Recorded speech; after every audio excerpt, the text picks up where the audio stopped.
In today's video, we're talking about some creepy things that we likely missed about famous kids' cartoons, like what happened to Scar after The Lion King, and the blood-chilling implications found in Beauty and the Beast. But first, let's tune into a cartoon favorite some decades past. Number 10. The Kids Are Dead.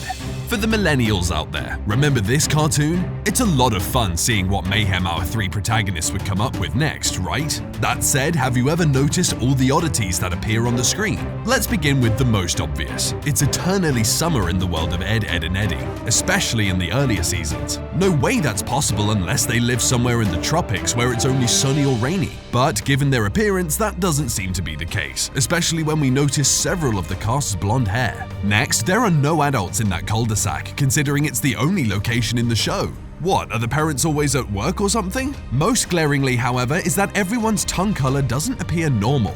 I get that they eat candy and all, but even in scenes they don't, theirs is an unhealthy hue that's impossible for a person to have unless they're dead. See where I'm going with this entry? Yeah, guys, I think we watched dead kids have fun in the afterlife this whole time. Number 9. Rebellion Aftermath. We all know Scar as the guy who killed his brother Mufasa, who ultimately suffered his comeuppance. Remember what happened there? If not, let me give you a small recap. After losing a fight to Simba, Scar finds himself alone at the bottom of Pride Rock amidst roaring flames. Out of nowhere, his former hyena sidekicks appear. He thought he could manipulate them again until he saw that the trio had brought all their hungry relatives. Uh-oh, as you guys know, hyenas eat just about anything they can chew. So we thought Scar's story ends there, right? Well, not quite. If you tune into Disney, you would have heard about the movie Hercules, which revolves around the titular son of Zeus. In one scene, in an attempt to gain some recognition as a demigod, Phil has Hercules pose for a painting. That sounds okay until you see what he's wearing: Scar's pelt. It appears then that this guy not only had a rough demise, but even after death, his body was skinned so he could be used as clothing. Number 8. Coping with grief. Have you guys heard of the Rugrats Never Happened theory? If not, let me give you a breakdown. According to the Post, Chucky died with his mother, which is why his dad is a bit neurotic. Tommy was stillborn, which is why Stu is always in the basement making toys for the son he never had. And lastly, the DeVilles had an abortion without even knowing the baby's gender, which is why there are twins to compensate for this lack of knowledge. But why would there be illusory babies, you ask? They all come from Angelica Pickles, who created the babies to have kids to play with as her parents are negligent. Here's the thing, I generally agree with most of it, except for why Angelica imagined them. I don't think the Pickles are negligent given how Drew acts. Instead, I believe that Angelica was excited to have a cousin she could grow up with, but she became depressed after finding out the truth. That's why, to cope with the future, she imagined how it would be like to have them around. Tissues, anyone? Number 7. Who to root for. As kids, it was easy to dismiss Helga, but now that we're older, we slowly realize one thing. Hey Arnold appears to be about Helga Pataki. Let's backtrack a little bit. Who do we hear often say the titular phrase? Helga. Who often serves as the scene break in the show? Helga. Whose family life do we get most accustomed to? Helga's. See where I'm going with this? If Arnold was the protagonist, shouldn't we be focused on him instead of the bully? But instead, we get several doses of Helga's life and inner monologues, the latter of which we never get with Arnold. Also, now that we're older, don't we notice some strange things happening in Helga's household? Her dad only refers to her as the girl, her mum is constantly drunk, and her sister, who cares for her, is away at college. No wonder she behaves the way she does. It also explains her obsession with Arnold. He has what she doesn't. It's sad how we didn't like her then, huh? It's time to root for this girl. Number 6. Clothing hazards.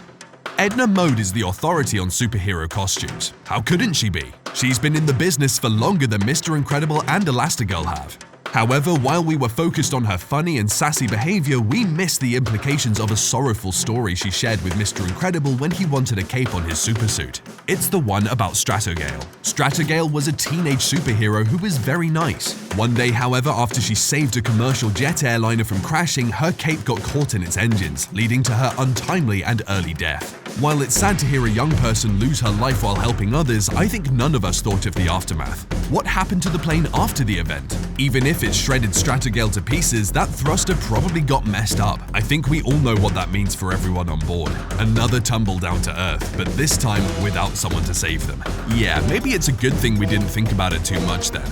Number 5. Killer temper. Beauty and the Beast often gets heat because of the romance between the main characters. But aside from that, you know what people should have focused on? All the broken furniture at the beginning of the film. we'd be forgiven for having missed it the first time around. After all, if my memory serves me right, we only find out about the other transformed inhabitants of the castle later in the film. But now, after all the remakes of this Disney classic, we should have noticed this big, creepy secret. The Beast may have killed some of his castle staff. Remember those broken pieces of furniture? Perhaps in a fit of rage, the Beast threw and broke everything he could get his hands on. That would amount to a massive tantrum on typical days. But given how we now know that there are people who transformed into furniture, who's to say he didn't accidentally hurl one of the employees to oblivion? Oh man, good thing he managed to handle his scary temperament in the end. Otherwise, Belle is not gonna have an easy life. Number 4. Stranger Danger. I'm sure some of us suffered nightmares after watching this when we were kids. Actually, I wonder if they still show this flick today, because if not, they should at school. Why? Because the story of Pinocchio is an excellent tale to warn and show kids the reality of child trafficking in ways that are easy for them to grasp. Man, and to think our teachers only used to highlight how bad Pinocchio was for lying. Think about it. While on his way to school, Pinocchio met two strangers, Honest John and Gideon the Cat, who initially stole him for Stromboli's puppet show, effectively turning him into an enslaved child. Later, when he escapes, the duo finds him again and manages to manipulate him into going to Pleasure Island. There, the boys are slyly turned into donkeys and sold off to work in salt mines and circuses. If that isn't a frighteningly realistic take on one of the world's worst problems, I don't know what is. I hope that by seeing this film, kids will be more alert and take better care of themselves.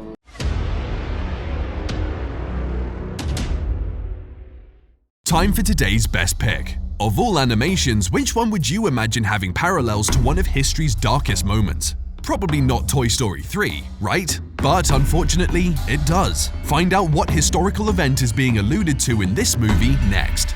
Number 3. Death and Destruction.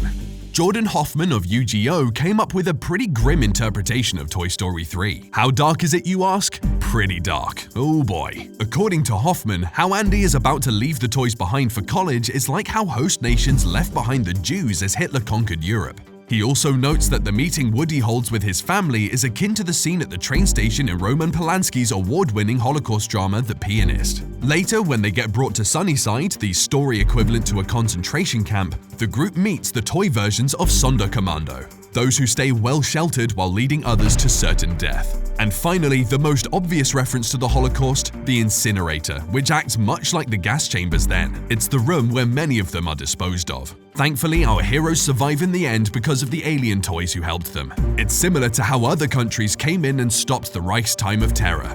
Oh man, someone can write a college paper on this movie with this analysis. Number 2. Everyone's Sorrows. Oh, did you think Courage the Cowardly Dog was already bleak? Too bad, guys. Here's another take on that cartoon, one that's much bleaker in my opinion. Mycon Secretario shared on YouTube that they believe the show is about the effects of severe psychological trauma. Let's tackle it by the character. First, Courage. Courage's abandonment issues emerge from him having been abandoned as a pup. He's wary that Muriel may get sick of him and throw him out one day. On the other hand, Muriel is stuck in a dead, childless marriage with a man who doesn't care, but doesn't want the marriage to end. So instead, Muriel's escape is by showering Courage with the affection she would have had for her husband and kid. Finally, Eustace. Ever since he was young, Eustace was constantly belittled and made to feel inferior and weak. His lack of success as a farmer and inability to have kids further made him feel discouraged, frustrated, and useless. Oh man, time to get the tissues. Number 1. The King's Harem. We often think that Mufasa is the paragon of virtue and greatness. Why else would he be the original Lion King, right? But I don't think all the animals think of him that way, especially not the lionesses of Pride Rock. Why?